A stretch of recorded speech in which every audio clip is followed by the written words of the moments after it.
What's up, everybody? Welcome to another wonderful episode of your favorite podcast, Raw and Nerdy. I'm Rook. And I'm Archon. And today we're going to be talking more Starfield. Archon is going to talk about his recent events, and we're going to finish the episode, like always, since Firefly was announced, talking about the most, what is it, episode 5 or 6? 7. Yeah, episode 7 of Firefly. 5, 6. Nope, 7. Hopefully you watched the right episode. I did. I watched it. Hopefully I watched the right episode. Is he a hero in that episode? Is who a hero? Is Jane a hero in that episode? Yes. Then you watched the right episode. All right. We're on the right episode. Okay, good. All right. So let's get started. You want me to talk about Starfield, or you want to talk about your week, sir? Your wonderful. I always want you to talk about Starfield because it's a wonderful game. It is. I love the game. Actually, I had to go run that errand, and I was in the middle of building my ship, and I just left the game running with that. So my background right now is my game running with the ship I'm working on it. Oh, wow. Okay. Because Starfield, that's one of the downfalls of Starfield is you can't save the blueprint where you're at building the ship.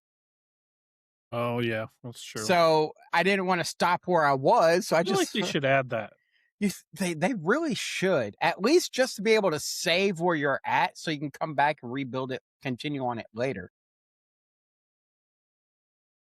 But yeah, so that's currently on my screen behind me, or behind the desktop app for Riverside. Okay. That's fair. I got something going on in my background too, so I guess we're even. All right, so everybody's aware I will be talking about Starfield, but I want to hear how your time on that podcast went. Dude, I had a blast. Pedro, who runs, the Starfield After Dark, he does a great job. We played some fun games, and I thought it was funny that he was calling them risque, but like maybe PG-13. Maybe. I mean, they could have been way more risque. I kind of wish they would have been, because especially since we kept calling them risque. Yeah. But we did some trivia. There was one trivia, like the one trivia game I was really worried about was is this quote from Starfield or not? And I was like, I don't know how well I'm gonna do on this, because anything technical. I mean, like, there's so many quotes from Starfield that, like, am I gonna remember them all? But then right at the last minute, he changed it up and he did, is this quote from Starfield or Star Wars? And I was like, okay, I'm gonna get this no problem, because I know about Star Wars, so I know that if it's not Star Wars, then it must be Starfield. So yeah, I got all my questions right. I knew I would. I was like, okay, now this game I can play. You're talking to a super Star Wars nerd here, so up there representing Raw and Nerdy like it's nothing. Heck yeah. But yeah, it was a good time. Met some cool people on the show. Made some good connections.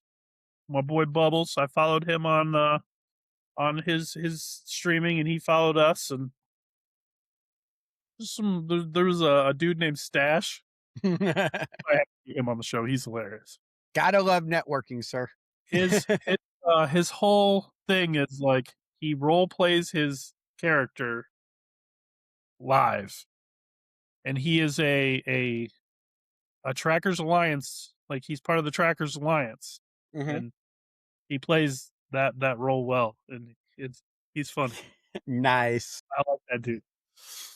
But that sounds like a blast. I tried doing that on stream, but I feel like I'm boring, so I was like, I'm not going to do that. Well, he like doesn't show his face on cam. He only has this character's picture. Boom. That's all you see. And he's got a glorious stash. The glorious stash. Yeah. It was a lot of fun. I mean, I really had a good time, and you'll have fun when you go on. I've got an open invite to come back whenever I want, so I might, take him up on that here June in not too 3rd. long. June 3rd is when I'm gonna be on there. June 3rd, okay. Huh, Yep. It's, interesting. it's one of the weekends where, one of the prior weekend I work, so it's the Wednesday where I would normally take off to record.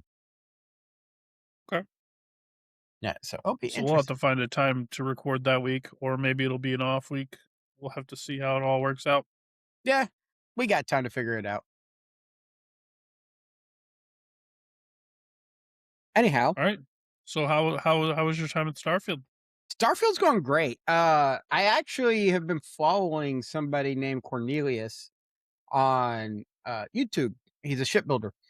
Uh, he posted recently a build, and I hit him up and said, "Hey, I can't see because the way he does his part list, instead of just giving you a list of all the parts he uses, he actually lays out one piece of every part he uses in the build, and scrolls his cursor over it so you can see where it pops up on the left hand side, the component description, so you can actually see what it looks like and the name of it." And the symbol it gives you for that part, so you know how to find it quicker. Um, and so he does that, highlighting each part so he knows which one he already hit. And then when he was doing that on his last build, it was zoomed in for some reason to where like the power and part description was off screen.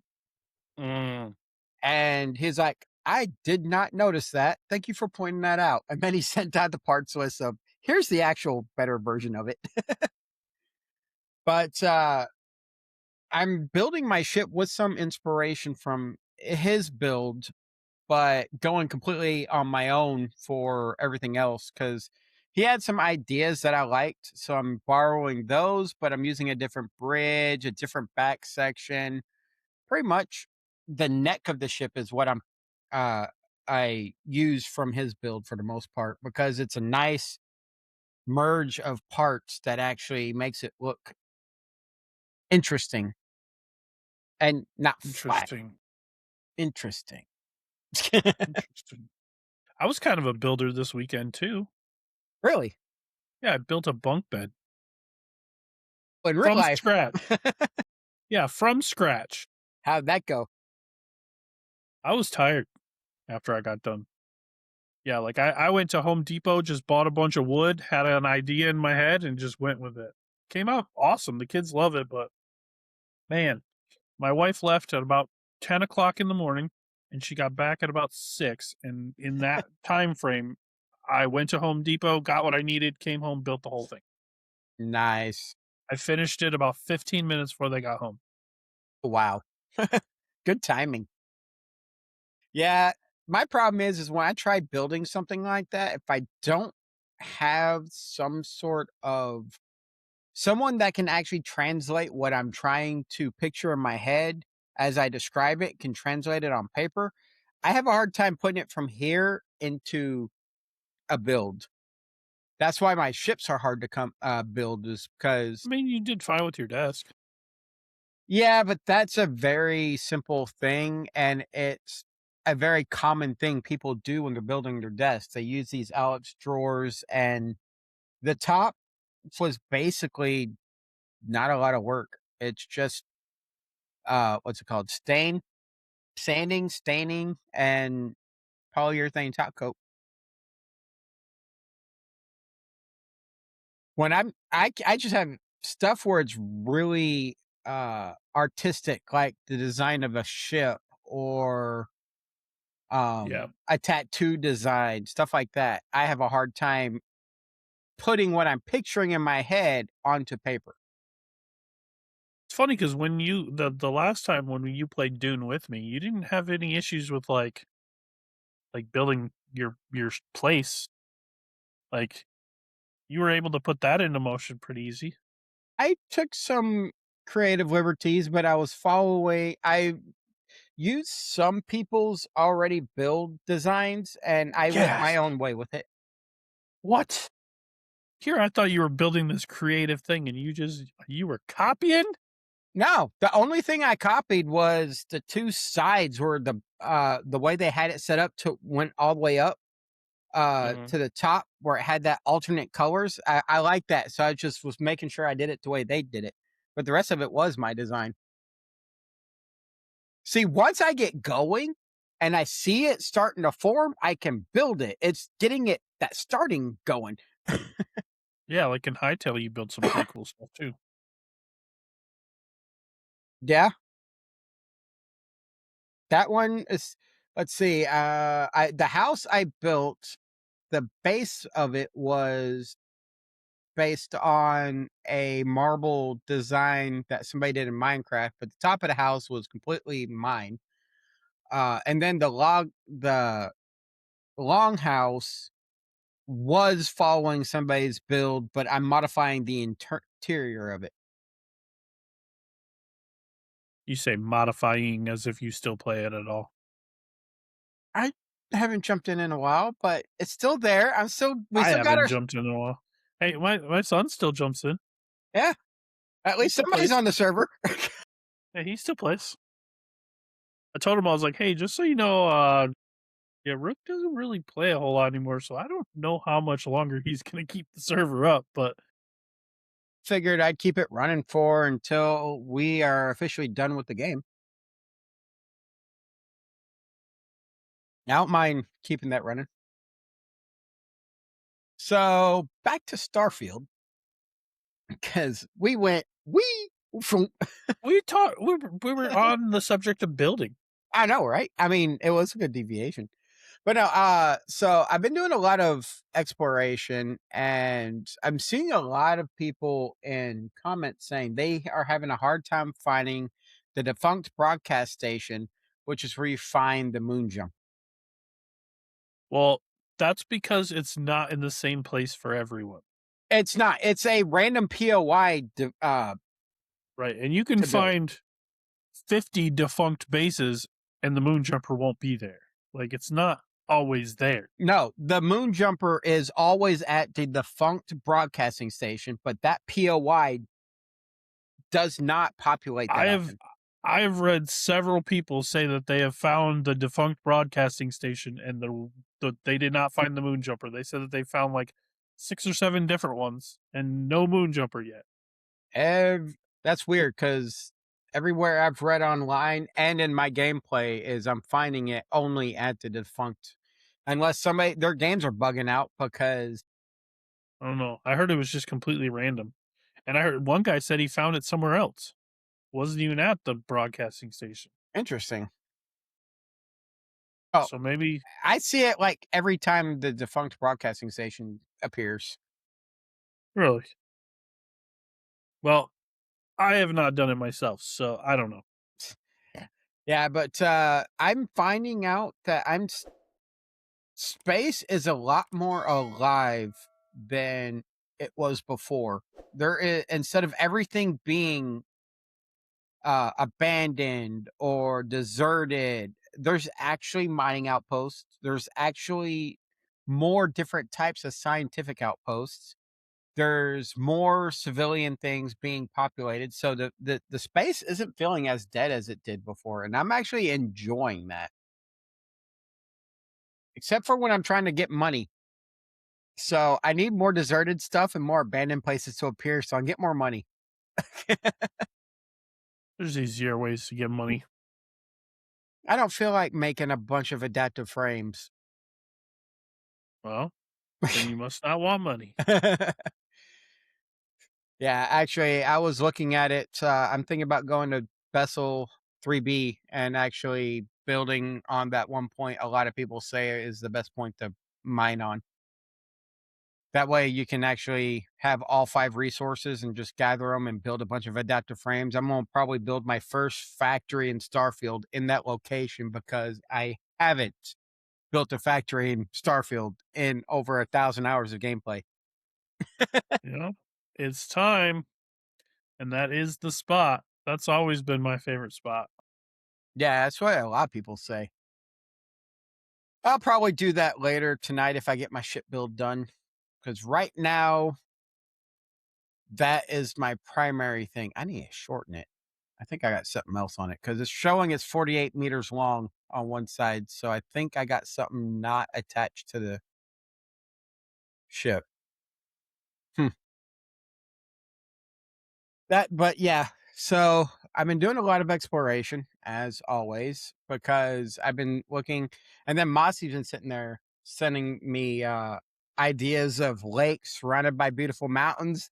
He sent one on Discord, and he goes, I found this nice lake surrounded by hills and not too far from the coastline, but the water will kill you and the hazard conditions are garbage. It's nice though. It can look nice. It'll kill you, but it's nice. I mean, what can you do? Yeah, what can you do? And yeah, I found out last week when I discussed that I was having issues m- uh with the hazards and the afflictions. It was because I forgot I had it set to Max. advanced. Yeah. Yeah. Kind of Unfor- had a feeling that was the case. I mean, I still get afflictions pretty easy, but it's not environmental afflictions aren't triggering every 5 minutes I'm on a bad planet. So that was the one thing I had to change because I don't have good gear to constantly and I don't have good gear to constantly keep going to these planets and go longer than 5 minutes without getting affliction, which a lot of them will start draining your oxygen really fast, and it's like, "Okay, I can't do this because it's gonna It's slow me down." obnoxious. Yeah, it gets really annoying. And especially when you're playing with your, affliction improvements, instead of it being, the medication healing it, it only improves it, makes it harder. Hmm. I did make one mistake I've noticed. Um, there's this mod I downloaded called Vigilance because I liked the armor design they had for their suits. But apparently, I wasn't paying attention to one of the quests he had on this mission, and uh, it gave me regenerative ability for my health, and I'm like, that kind of takes the fun of it. So now I gotta see if there's a way I can get rid of that without actually removing the mod. So Mm. yeah, unfortunately, it's that I sucks. mean, you can get regenerative abilities through skill points anyway. So, like, Yeah, but and to be honest, I'm not in an area where I'm going up against a lot of high level people or enemies. So because I'm doing my typical exploration, I'm starting at Iridani and working my way west to east or left to right on the map. so it's Um, making you a little too OP. I'm a little too OP just because they're all level 8 characters and I'm level 51. I mean, that's fair. But I am running around with I had the old Earth pistol for a while, but now I got the XM, I think 2311 or something like that. It looks like the old Earth pistol, but is modern times in game. And that thing is pretty powerful. So I'm just sitting here with this. I feel like a smuggler assassin because I'm running around with a silenced pistol and picking people off before they alert everybody. Mm. And I don't know if I noticed this before, but something else I noticed in the game is when you're sitting there sneaking around, if nobody notices you and you pop somebody before they make any noise or nobody sees them, uh, it doesn't aggro everybody like it did back when I was playing before. Um, Yeah, that's one thing about Dune that irritates me is like you'll snipe somebody from forever away, and then suddenly everybody knows exactly where you are. What the heck? that was an issue I had with Star. That's an issue I still have with Starfield. When you're sneaking around and you snipe somebody, even if they don't even if you hear them saying they don't know where you are, or if you're far away and they shouldn't know where you are, they all start shooting your direction. So Mhm. that's an issue I still have, but that's a minor issue. It doesn't break immersion too much, so I deal with it. I am finding out Sarah is more of a help than a hindrance. She's taking people out left and right. I'm like, that's different. Yeah, especially if you give her a good gun. She picked up a uh the mag pistol Hmm, on her own, switched to that, and is using it. They I didn't start know she could do that. they start switching weapons on their own. Hmm. If they find a weapon that's better than what they're using, they'll switch it. She went through 3 different weapons from when I first picked her up. And I haven't traded with her once. So, Always make sure I give her like some decent grenades and a decent weapon, and she's tough. the last time I gave one of the NPCs grenades, they kept lobbing them right where I was standing. Granted, that was a melee Oh, character I was trying to play, but hey. But yeah, sorry. it's I'm having a blast with this game again, and I can just talk all night about Starfield and some of the things. I do need to start posting pictures in Discord of the areas I'm checking out. Yeah, that wouldn't be a bad idea. I mean, get some good screenshots and Mhm. I show everyone, especially once you get your factory up. Show us a Mhm. picture of that factory and this ship build. But yeah, ship build will definitely get a picture in there. It's gonna be a class C ship. It's gonna be an exploration ship, so it'll have some weapons to defend itself, but it's not gonna look like a battleship or anything. I do have another ship build I wanna do, but that one's gonna take me a lot of time and funds in game that I need to get because, again, Cornelius has a ship build that I like that actually, if I shorten it just a little bit, it'll actually fit within the, parameter set, but it actually looks like a really good space destroyer build. Hmm. It fits within the parameters, though. His is a little bit he has the mod that lets you build longer ships. Uh, Uh, so I would have to shorten it out a little bit, but it still looks pretty cool. So I yeah, mean, that's what it's all about. It's got to look cool. that Doesn't matter if it's functional or not. It's got to look cool. it's called the rule of cool, man. Yep. The rule of cool. So I am also another inspiration I'm running on my ship build is YouTuber Linden has his build that's a inspired by the RSI Apollo Medevac ship from Star Citizen, and I'm gonna. There's a section about it how he has it built that I'm gonna use because I like how he does to break out of the wings to the engine pods. So I'm gonna do that, but without the long extension to the engines. They're gonna be closer to the breakout. And when I say breakout, uh that's the best way to explain it. So say this is the ship. It's a little U shape that comes out like a little stub wing before the actual Mhm. wing goes out. The transition period. That's what I'm looking for. I want to use his idea because I like how it looks, and I'm going to try making that fit. But I got to start messing around with engines layouts and stuff because I got the better snaps, better flips mods, so everything lines up a little bit better than just having to work with the default snapping locations. And so I want to Mhm. try making a better engine to sell for each side of the ship, um, and see how that goes. But that's going to take some work. It works. Oh yeah, it's. I hope it does, but that's what I've been working on lately. Is I haven't done too much elsewhere.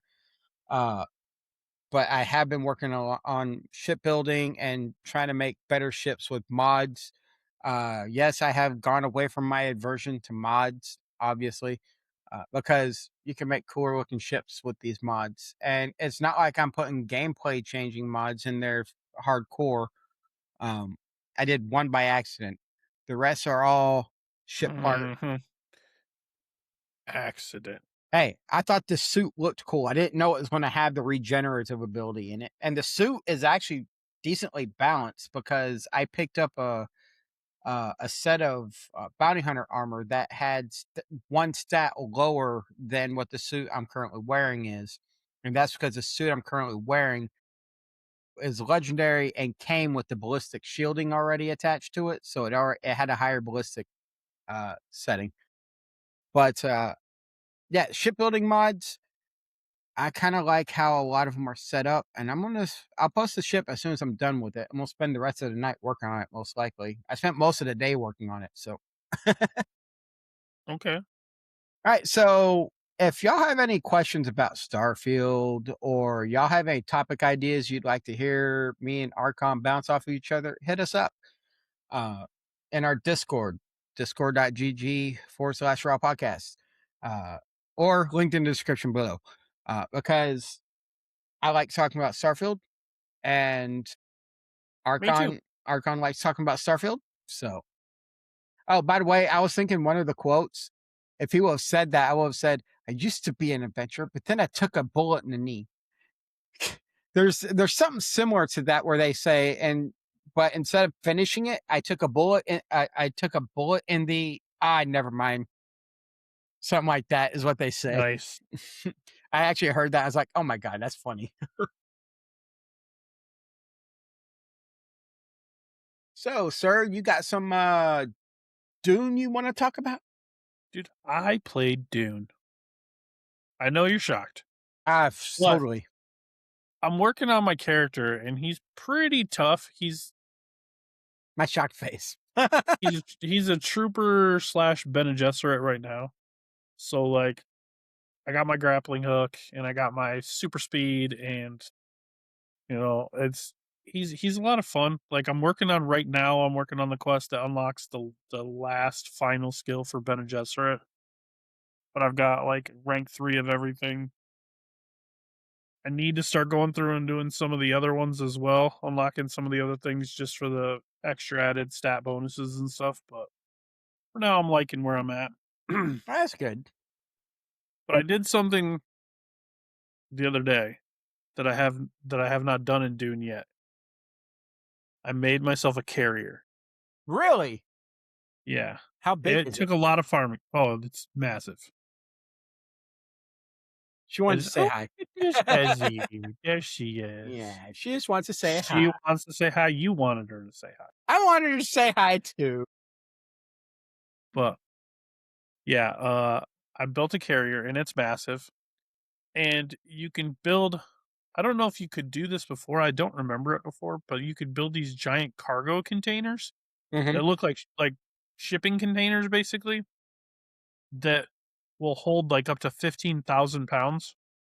So, like, if you want to, like, for instance, move a base, you can just Mhm. throw everything in that shipping container, pick it up with your cargo or your carrier, and just go fly it somewhere else, set it down, and start building a base.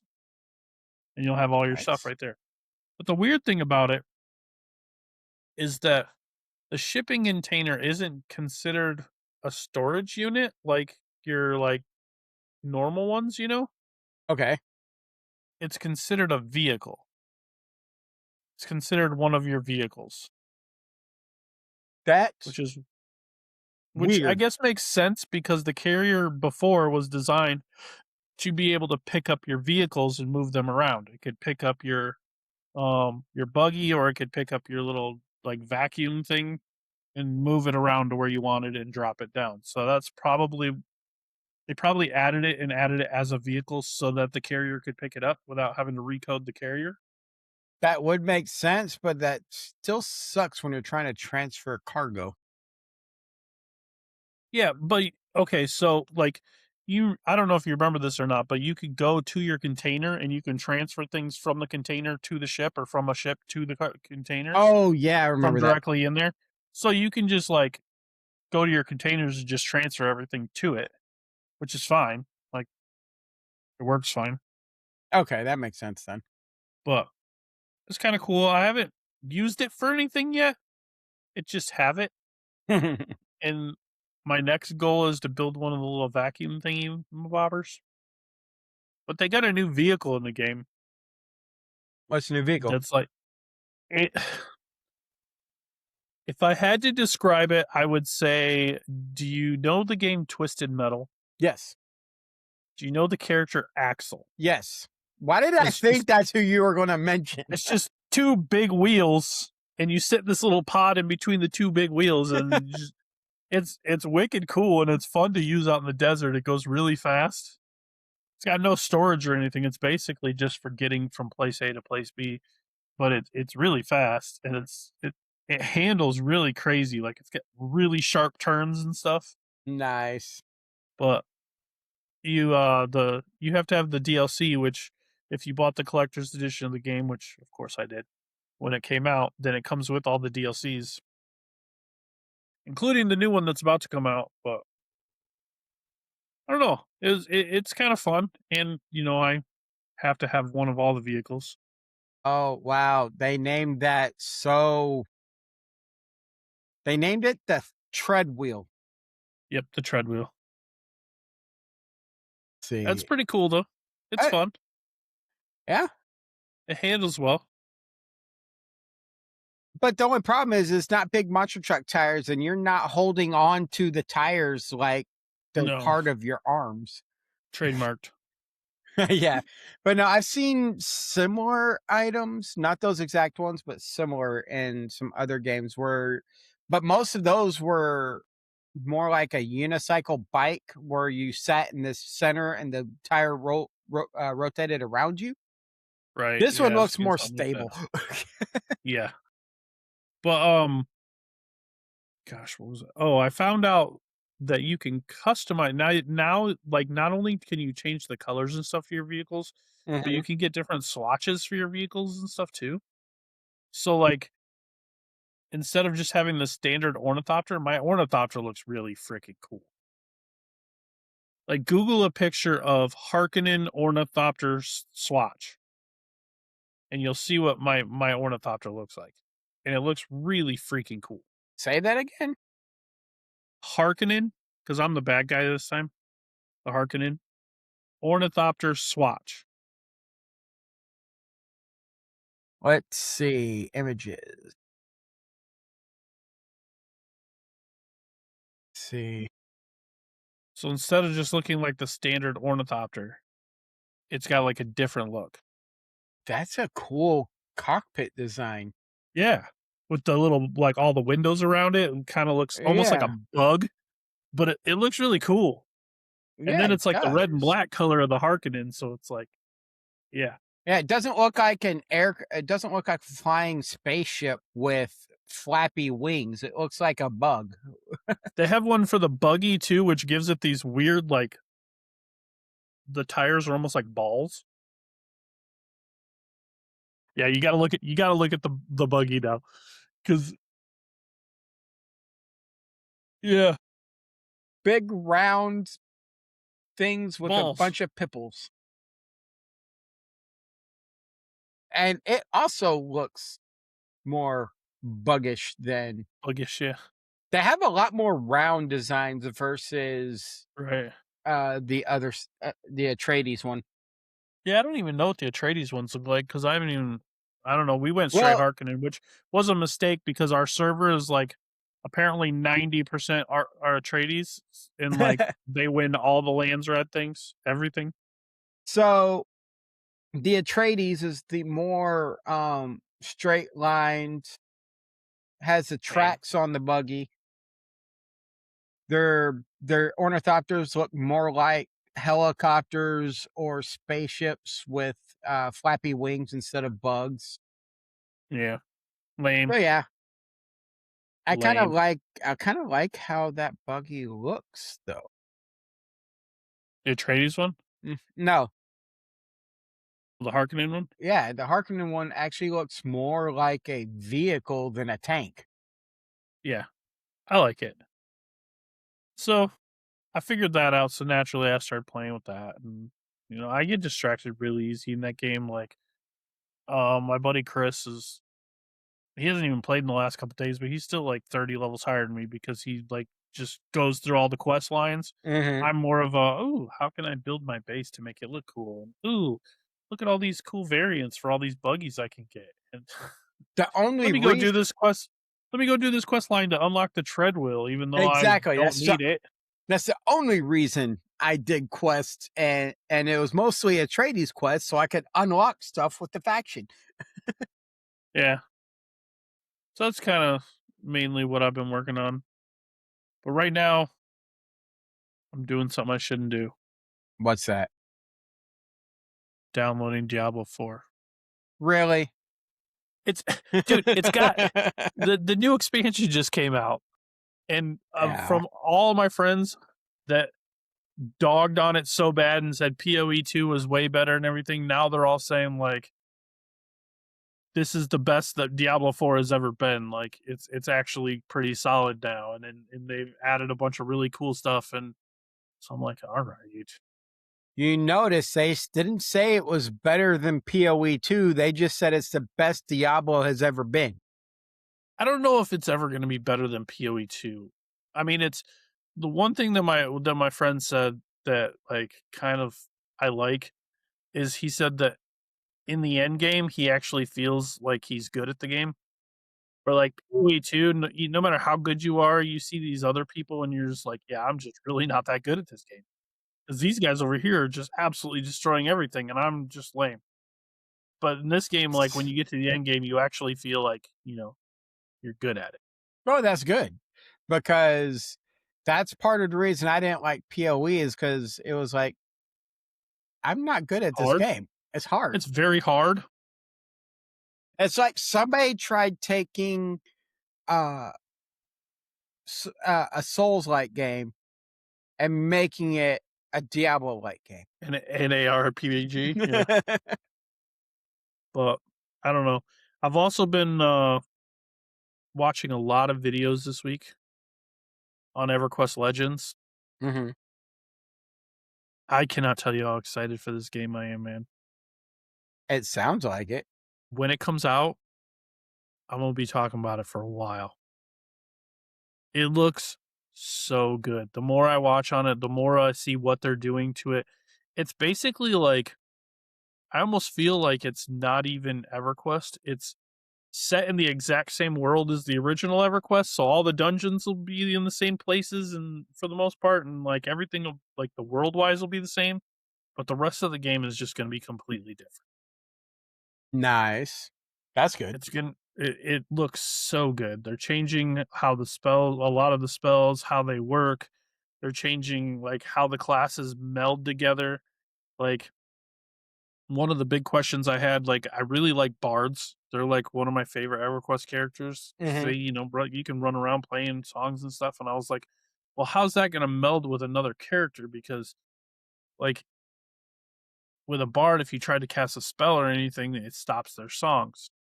Well, they changed all that. Like their melody will still play while they're casting the spells. And like they're just they've thought of everything.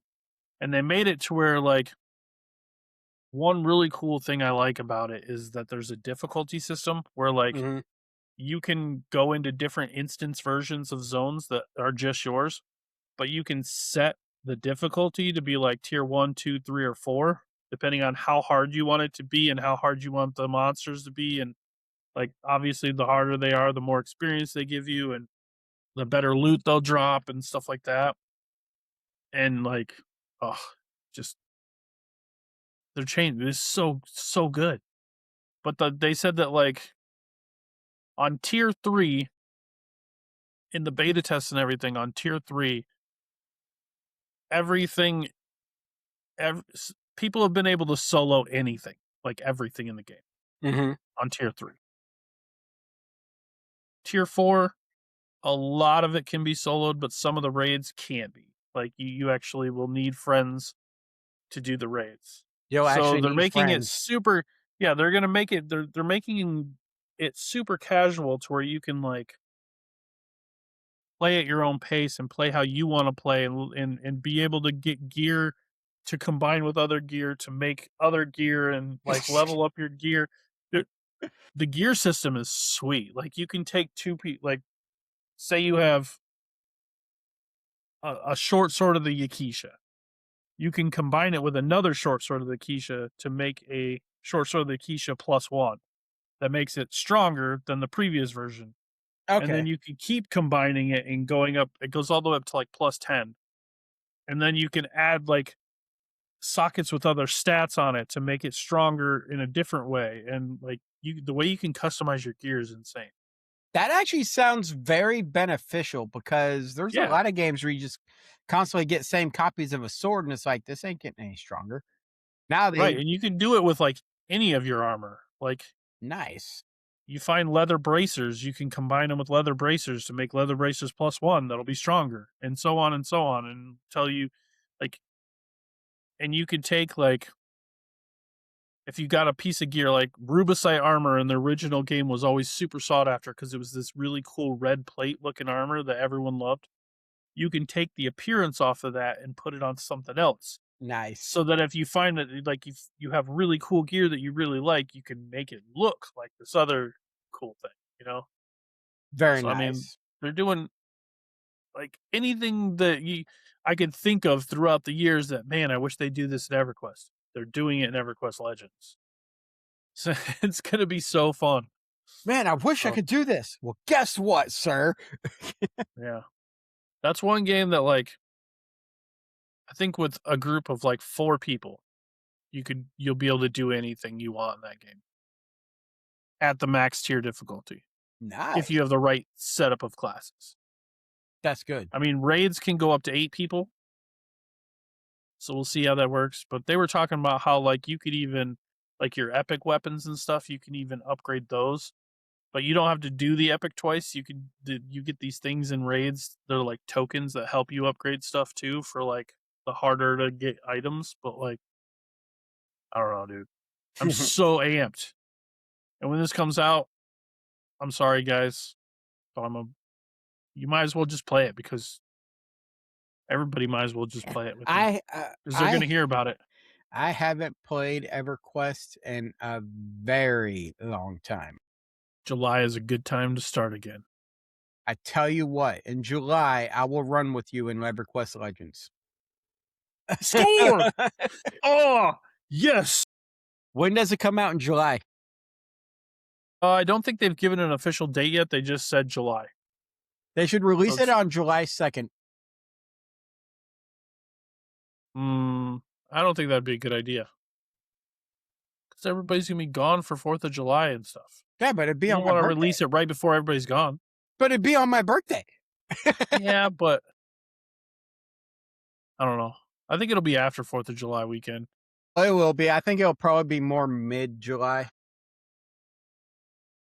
I hope sooner than later because I want to play it so bad. It looks They so good. release it on July 5th.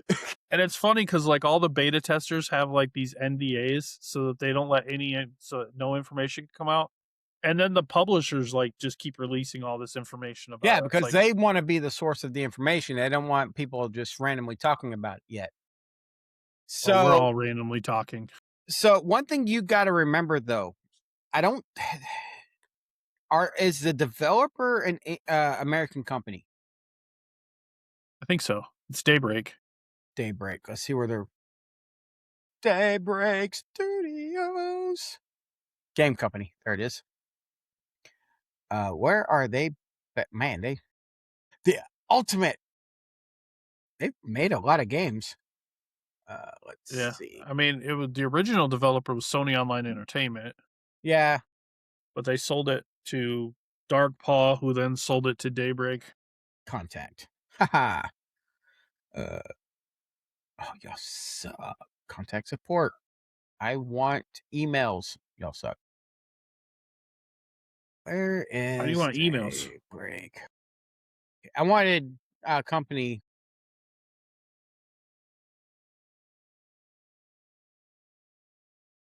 Feel like it. I want to say it's probably California. San Diego, California. Boom. Yep, so they are American, so they might actually the only reason why I brought that up is I was curious if they would actually hold off on July 4th weekend and push after, or if they would Oh, push because of at the any time. holiday. Yeah, because that's an American specific holiday versus uh the rest of the world. So it would make sense if it was another country that they were like, nah, we're just gonna release it when we want to. So I was just curious because then they could That's release fair. it on my birthday. Yeah, it's gonna be a lot of fun, and the thing I really am excited for is that it's like it's one of those play at your own pace. Like because you can solo anything, Hmm. you don't. One of the biggest drawbacks to the original EverQuest would be, oh, I have 3 hours to play. So you log in and then you spend 2.5 hours looking for a group. Then you finally find a group, and then you're like, oh, now I only have a half. Yeah, there's a lot of games like that. Lord of the Rings, they've done it to where at certain levels they don't scale the enemies hardcore with you, so you can still go and solo some of the non-scaled stuff from back when level 50 was the level cap. Uh, Doesn't Lord of the Rings have like a function where you could bring like NPCs in for your group though? not That one for doesn't. not for their instances, no. Okay, I know some games do that. Like I know Final Fantasy does that. You could do that on World of Warcraft now. Yeah, no, they don't do that. But they do have it set up to where if you everything is within a level range for most of their actual scaled instances, so they Right. can actually you can solo at a higher level that content. And then a lot of the older instances that used to be raids at the end of the because level 50 used to be the end game and Angmar used to be the end game stuff. Well, now you can go back with a high enough level character or three characters on level in most cases and go through and run through it. So they Yeah, that makes sense. but a lot of their old content they haven't level scaled. So as once you hit above a certain level, you're more OP than that content, and it doesn't scale up like some of the newer stuff. You can actually choose 3-man, 6-man, or 12-man, and that's how Right. difficult it is. Uh, Yeah. I just like that this one's gonna be like a play at your own pace. mhm. Like you could play with friends if you want and up the difficulty to make it a little tougher, or you could just solo and play at whatever difficulty you are comfortable at, and like you could do anything you want, which Yeah. is really good. And another huge thing is the original EverQuest, you got a lot of people fighting over camps for like the good mobs that drop the items you want. Hmm. Whereas with this version, you can create an instanced version just for you of that dungeon and just go have fun.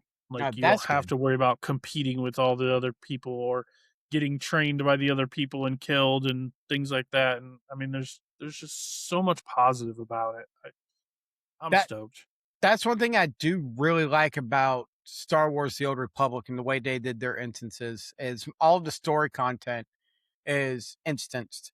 So if you're trying to get gear from somebody, from a certain boss or something, when you go in there, only the people that are with you as part of that party can in a do this Right. stuff. It's in the individual instance from everything. Right. So I kind of like that. Yeah. It's pretty awesome. So I'm really looking forward to it. I mean, I'm sure as more information comes out, I'll share. But like, there's some really really cool features. I could again, like you with Starfield, I could talk about this all day. Like, there's so many good things about it. So So if I could win the $1 billion Powerball, you know what I would do?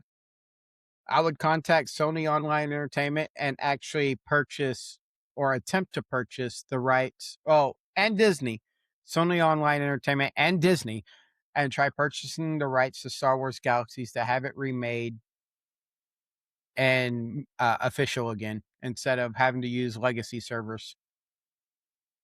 that'd 'Kay, be fun. with slightly updated graphics. Absolutely. Much more modern. Unreal 4 or better. somewhere around Unreal 4 instead of the 2002 to 2005 graphics it's running.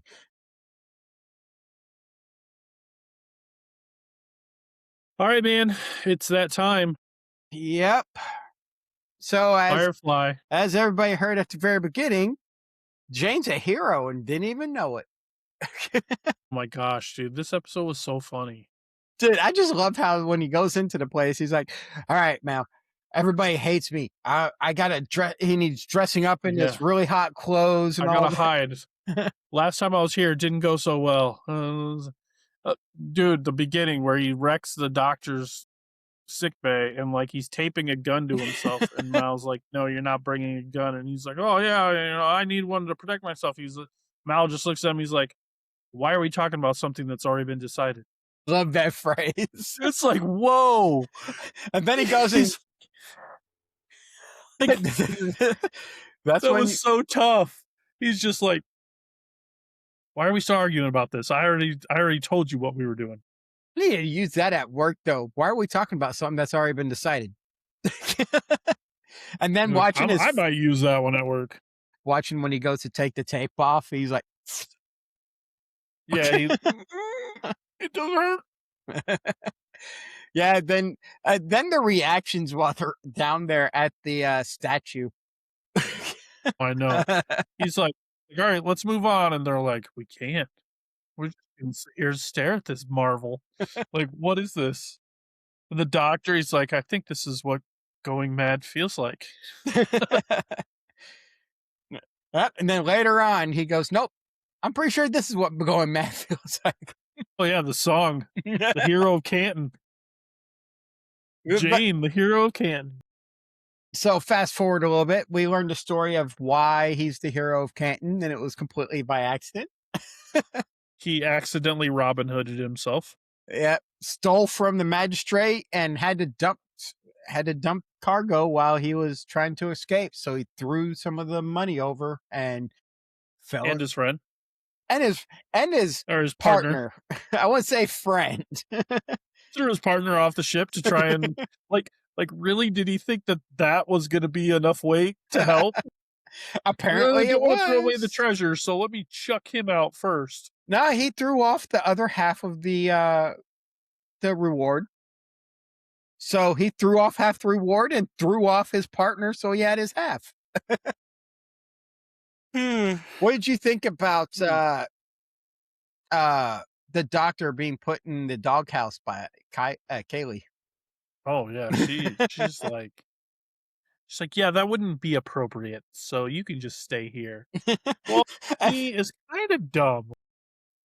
Hey, Come on, dude. Malcolm's face Pretty was girl is great, though. flirting with you, and you're just like, "Oh, I would never do that with Kaylee." And she's like, "Oh, really? Why not?"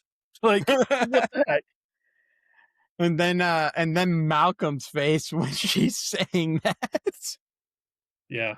Well, he's more of a my hands are tied. She I spoke. like how things I like when they were, like, getting drunk and Malcolm's like, "All right, well, it's time to go." And she's like, "No, things are working out good right now." And he's like, "Oh, yeah, why don't you guys stay behind?" Like, that was hilarious, dude. But the main the main thing of this episode was that we got to see some actual character growth from Jane, hmm which is shocking Up to that because I point, didn't think that guy could grow, because like he is so like full of himself and self-centered, and you also got some this backstory to him too. a little bit, Now, not a lot, but you got to see the kind of person he was before he got with Malcolm. right? And I mean, he was kind of his usual self-centered self up until the point when the dude jumps in front of the bullet for him, and then he's like, "What the heck? Like, why would he have done that?" And then, like, I think he like clicked to him, Mm-hmm. and Malcolm was kind of explaining to him, these guys, they need a figurehead. They need someone to look up to. They need somebody to worship, and you just happen to be the person that accidentally gave him a reason. Yep. Like, It's it's hard to really explain to people when they can't grasp the concept that people need a symbol of hope, and Jane gave them that symbol. And especially those people. I mean, they just sit there and just make mud all day. God, that'd be torture just making mud all day. Indenture servitude, gotta love it. But no, trying to explain that concept to somebody who in real life who's never paid attention to that kind of stuff and is that self-centered, it's really hard to do. Uh, Right. I wouldn't say I would try, but then again, I wouldn't jump in the front of a bullet for Jane. No. No. Summer, Very, very few people I would jump in front of a bullet for. I would in Firefly, I would jump in front of a bullet for River and Inara. I don't know about River because she's to, to everyone else on the ship. That girl's just cuckoo for Cocoa Puffs, man. Like, she's just weird. Like, Hey, she does a really good job of fixing books Bible. does she? Does she actually do a good job?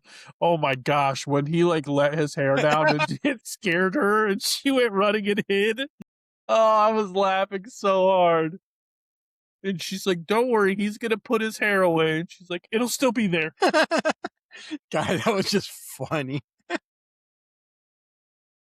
That And his Zoe comes around the corner. She's like, "Why? What's got her so scared?" She comes around the corner. She's like, "Oh, oh, oh man, that was that was funny. just great Too much hair." because she never saw him with the hair. It's always been slicked back. It's always been in that ponytail. And now, to be honest, it does look goofy.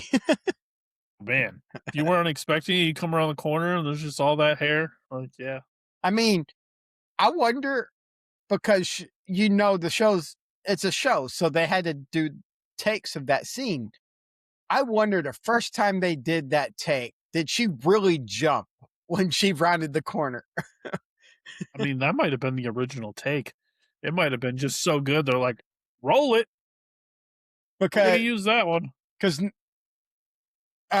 Summer Glau did a really good job of being freaked out by the hair, but I wonder how many takes that one took. But watching Zoe round the corner and go, "Oh," like she is stunned. Yeah. Whoa. Some of the best in TV and movies, some of the best stuff I've seen has been when you watch the documentaries or the behind the scenes. It's takes that were something happened and they went Deleted with it. scenes. Not deleted Or scenes. not Not the delete- non-deleted scenes. Not Yeah. deleted scenes, but they just said something and it stuck because it went with it. It's just so good. Yeah. Like Aragorn kicking a helmet and breaking his foot and actually screaming in real pain, and they kept it in the movie because it fit. Yeah. Those are fun.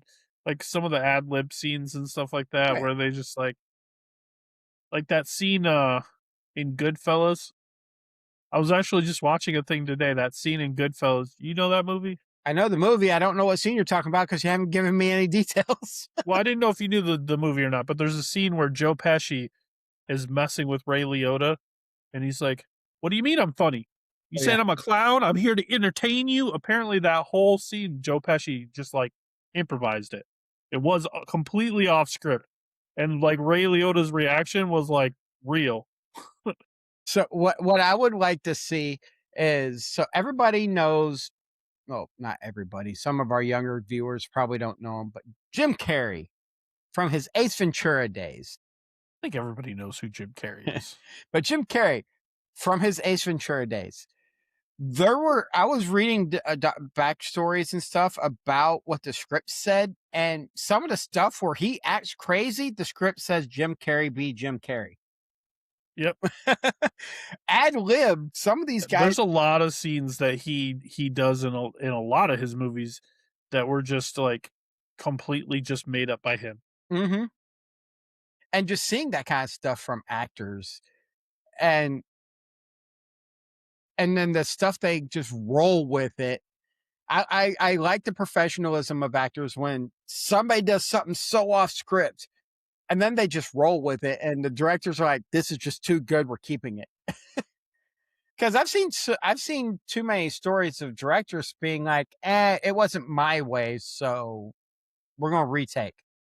Good directors, in my opinion, when they see gold, they roll with it.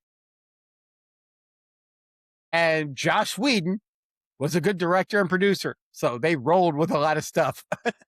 Yeah. Joss Whedon, man. I know I've said it before, but that man's got a lot of hits. Hmm. He's done a very, very well for himself. All in about the same time, too. They all just like one right after the other after the other. Yeah. Uh, Buffy to this day remains one of my favorite series. it's a good series, though. Can't argue that one. Buffy is a really good series. And Angel was a great spinoff. It was. I wish they would have had a Spike spinoff. That could have been fun. What's his name? I forgot his name. He plays Spike, but he's also the narrator for James Marsters? yeah, James Mercer, Marston, Marsters, whatever it is. No, Marston is a different guy. That's Cyclops. Marsters is Spike. Yeah, Marsters is the one I'm Yes. thinking of, because he's the what's it called, narrator for Jim Butcher's book series, The Dresden Files. My mind just Oh, went okay. completely blank. Okay. Yeah, he you know the very how I'm now I don't know. I think the first thing I ever saw him in was Smallville. James Marsters. I want to say Yeah, he Smallville was in was the first Smallville. show. Yeah, he played Professor Fine slash Bizarro Brainiac. I don't know, Brainiac, not Bizarro. He played Brainiac. But I don't remember if I saw him in that first or if I saw him in as Spike first. It was probably Spike. It would have been. I'm saying me personally, which I saw first. When did you first start watching Buffy? Probably when it was. It might have been when it first came out. All right, so Buffy started in '97 and ended in 2003. Smallville started in 2001 and ended in 2011. Yeah, and he wouldn't have been in Smallville until after Buffy was over. So yeah, Did you know would have been Buffy. he's credited apparently for Dragon Ball Evolution? Okay. Oh, I don't. Whoa! I got really bright because I turned You on. just illuminated yourself. Let's Well, see. He did the voice of Nosferatu in DuckTales in 2020. ugh, new He Ducktales. was the English dub of Zamasu in Dragon Ball Super. Let's see. Warehouse 13, Great show. Supernatural. He was an episode called "Shut Up, Dr. Phil." Huh, He played Don I don't Stark. remember that one. I don't He remember that played in episode. 5 episodes of Hawaii Five-O. He was in an episode of Numbers. Never seen that show. He voiced Captain Pharaoh Argus in Star Wars: The Clone Wars in the episode Cloak of Darkness. So he's Been uh, around. 2005 to 2010 when he was actually in Smallville. Yeah, he was in it for a while. Yeah, so he did Spike up to 2004. So yeah, so Yeah, it would have been it after. was after. So yeah, it would have been Spike I saw first. Let's Well, see. Movies. Where are they? There they are. Let's see. Bread Factory, Dudes and Dragons. Dragon Ball Dudes and Dragons. 2015. There was Okay. something called Dudes and Dragons. All right, so Dragon Ball Evolution. He played Lord Piccolo. Oh, Yep, that's the whole reason why my screen got bright. Is I wanted to see what he was in. which Dragon Ball he was in, I said Evolution, but I wanted to know who he or played. which character in Evolution? Yeah. That's what I meant. Although I heard that wasn't a good Dragon Ball. I don't The know. only Dragon Ball I've ever seen is Dragon Ball Z, I've seen, up through the Frieza saga. I haven't seen it after that. dude. I watched somebody take out all of the fluff out of the Frieza saga and then just ran all the fight. That's Oh, still a that'd be long great. fight. Dude, I wish you could watch it without all the fluff. Like without all the next time on Dragon Ball Z. Last time on Dragon Ball Z. See, I don't. I used to drive me nuts that every day I'd get home to watch it and I would get like 9.5 minutes of episode in a 30-minute block. Or you would get a fight that lasted 15 episodes because of all the inner monologue they're doing during the fight. Yes. And I don't mind that part. I don't mind the monologue. I just mind the fights taking forever because it's like Goku would be like, Kame, and then next time on Dragon Ball Z, will Goku get his Kamehameha off? Find out on the next episode. Previously. Goku didn't get through his Kamehameha yet, but next time, it's like, gosh, seriously. Dude, they had a whole episode where he was just charging the spirit bomb. I was going to say, I think I remember one episode where it took him 3 episodes to get a spirit bomb off. Mm-hmm. Yeah. And we're just watching what's going on while he's working on his spirit bomb. It's like, is he ever going to throw this thing? Love to actually sit down and get rid of all of, like you said, get rid of all of the, we'll just continue calling it fluff. The recap and the, what's it called? The trailer for the next episode. I would actually like just to run it all together and see what kind of movie you get for a season. Yeah, that'd be great. Because then you cut it down, you get to watch 15 episode fights take. I bet there's a cut of it out there. There probably is. It's going to take a lot of research, but I'm pretty sure there is. All right, everybody. So yeah, we went sidetracks at the end of this, but that's what makes this show so great. And that's why me and Archon love recording this show. So if you're interested in editing for us or any other business opportunities, hit us up on our email. It's podcastraw@gmail.com. It'll also be linked down below in the description of this episode. If you want to talk to us directly, Discord's the way to be. I do have it set up as a community thing. Unfortunately, we had to get 200 people to join our Discord before it just becomes searchable. So for now, just keep using the invite link that's in our Discord below, or in our Discord below. Okay. In the description below. In the description below. And or if you're just listening to this, it's discord.gg/raw podcasts. Is there anything I'm missing? Like and subscribe.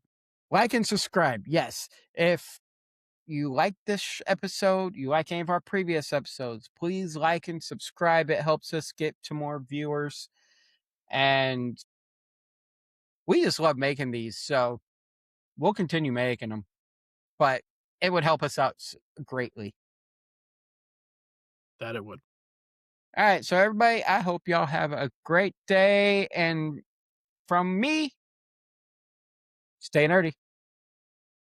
Great week, guys. See you next week.